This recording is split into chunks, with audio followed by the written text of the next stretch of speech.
పల్లెల్లో కాదు ఇక గ్రామాల్లో పాలన. ఇయాల్టి నుంచి గ్రామ సభల్లో అభయహస్తం అప్లికేషన్లు తీసుకుంటాం సీఎం రేవంత్. ఆ తర్వాత కూడా ఎంఆర్ఓ ఎంపీడీఓ ఆఫీసుల్లో ఇవ్వచ్చు.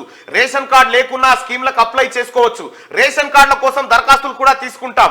వచ్చే ఏడాది డిసెంబర్లోగా 2 లక్షల ఉద్యోగాలు ఇస్తాం. మేడిగడ్డపై విచారణ జరుగుతున్నదని వెల్లడి. 6 గ్యారంటీల లోగో పోస్టర్ అప్లికేషన్ ఫారం విడుదల.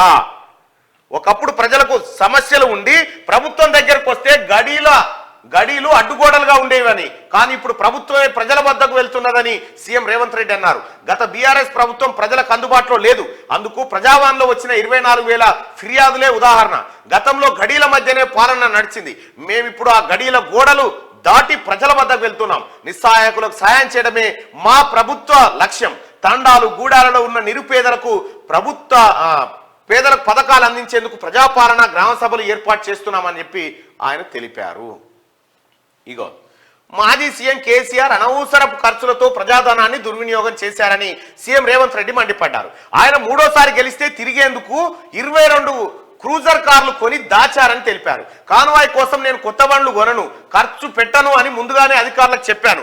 పాత బండ్లనే రిపేర్ చేసి అడ్జస్ట్ చేసి ఇవ్వండి అని అడిగాను. అయితే నేను సీఎం అయిన 10 రోజుల తర్వాత ఒక విషయం తెలిసింది. బీఆర్ఎస్ ప్రభుత్వం 22 కొత్త ల్యాండ్ క్రూజర్లు కొని దాచిపెట్టినట్టు ఓ అధికారి చెప్పాడు. 22 ల్యాండ్ క్రూజర్లను కొని విజయవాడలో దాచిపెట్టాం.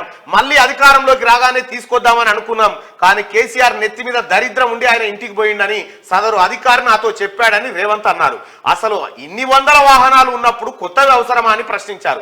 ఒక్కో ల్యాండ్ క్రూజర్ బండికి 3 కోట్ల వరకు ఖర్చు అవుతుందని, బుల్లెట్ ప్రూఫ్ చేయిస్తే ఇంకొంచెం ఎక్కువ ఖర్చు అవుతుందన్నారు. ఇలాంటివి కేసీఆర్ సృష్టించిన సంపదన అని విమర్శించారు. 22 కొత్త క్రూజర్ల ప్రభుత్వ ఆస్తి అని, తప్పనిసరిగా వాటిని తీసుకుంటామని చెప్పారు.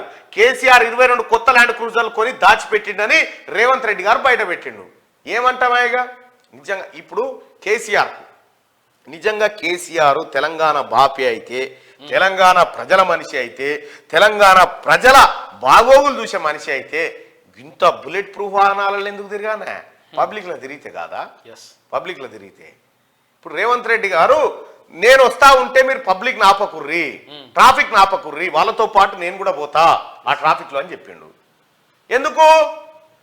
కేసీఆర్ గారు నువ్వు చేసిన లంగ కథలని ఇక్కడ నాయకులు చేయలేదు కాబట్టి. నీవు ప్రజలంటే ఉత్సాహ జనం అంటే కేసీఆర్ ఉత్సాహ.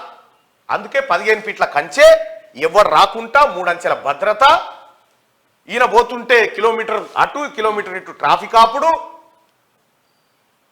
నీవు తెలంగాణ జనం పేదోళ్ళ ఉసురు దాక్తుంది కేసీఆర్. నీకు నీ కుటుంబానికి ఉసురు దాకక తప్పది. ఎందుకంటే ఇంత ఆర్థిక విధ్వంసం చేసినావు.